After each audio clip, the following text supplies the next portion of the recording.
ከተወለድኩ ከ7 ዓመት ጀምሬ አባቴ መምህር ስለነበሩ ያው የአፍ መክፈቻ ቋንቋዬ ያው ቃለ እግዚአብሔር ነው ማለት እችላለሁ። በህፃንነቴ ነው ገና ከ6 ዓመት ጀምሬ ያውኑ ፊደል ቆጥሬ ውዳሴ ማርያም፣ መልካ ኢየሱስ እስከ ቃል ትምህርት ድረስ ጾመ ድጓ ምዕራፍ ያለውን ቃለ እግዚአብሔር ከአባቴ ነበር የተማርኩት።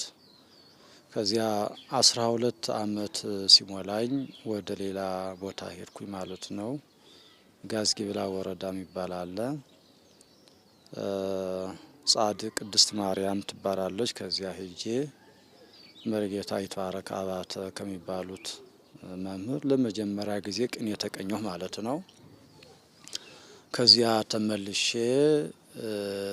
ወደ ሰቆጣ ወረዳ ተመልሼ አሁን መምህር ይትባረክ ከሚባሉት መምህር እንደገና የቅኔ ትምህርት ማብሰል ጀመርኩ ማለት ነው። ከእርሳቸው ወደ 2 ዓመት ቆየሁኝ። ከዚያ የቅኔ ትምህርትን በሚገባ ማስነገር ድረስ ጥሩ አድርጌ ቀጸልኩ ማለት ነው። ከዚያ ተነስቼ አሁንም የትምህርት ፍላጎት ስላለኝ ወደ ዜማ ትምህርት ቤት ነው የሄድኩት። አሁንም ወደ ላስታ ተመለስኩና መሀጎ ቅድስት ማርያም ከምትባል ታላቅ ደብር አለች። የእንታ ተስፋው ኤልሳ የሚባሉ ታላቅ መምህር ነበሩ። አሁን የዛሬ ባለፈው ዓመት ሐምሌ ነው ያረፉት የእንታ ተስፋው ኤልሳ። ከእርሳቸውም አሁንም ምዕራፍ ጾመ ድጓ እስከ ድጓ ድረስ ያለውን ትምህርት ተማርኩ ማለት ነው። አሁንም ከዚያ ተመልሼ እንደገና ወደ ሰቆጣ ወረዳ ተመለስኩና ዝቋል ሽማን ቅዱስ ሚካኤል ከሚባል ቦታ መምህር ሞገስ ካሳይ ከሚባሉ የአቋቋም ትምህርት ተማርኩኝ ማለት ነው።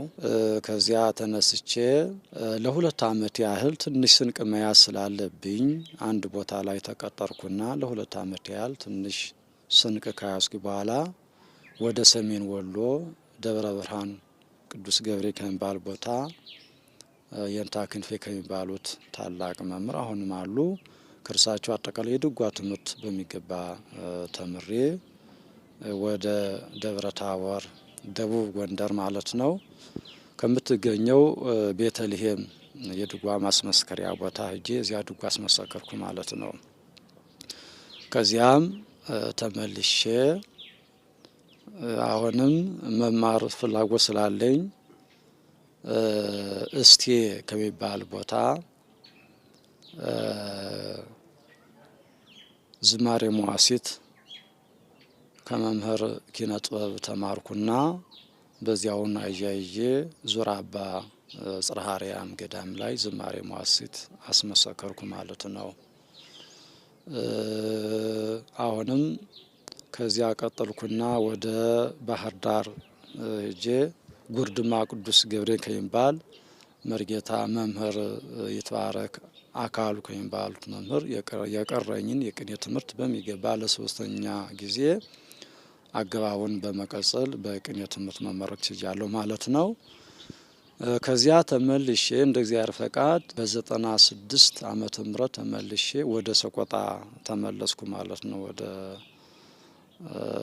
ተወለድኩበት አካባቢ ከዚያ ለ5 ዓመታት ያህል ድጓ፣ ዝማሬ መዋሥዕት፣ ቅኔ በማስተማር ቆይቻለሁ።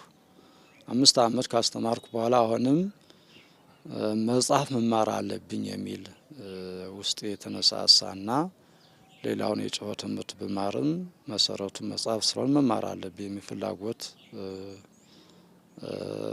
ስላለብኝ በ2001 ዓመተ ምህረት ወደ ቅዱስ ላሊበላ መሄድ ቻልኩ ማለት ነው።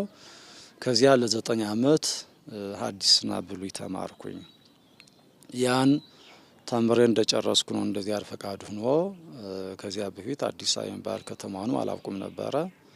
ከዚያ ወደ አዲስ አበባ ሄጄ ለዚህ ማዕረግ በቅቼ እዚያ እንደፈቀደልኝ ይህንን ሕዝብ እንዳገለግል በዚህ ሁኔታ እግዚአብሔር ጠርቶኝ አሁን በተቻለ አቅም ቤተ ክርስቲያንን ሕዝብን እያገለገልኩ እገኛለሁ ማለት ነው።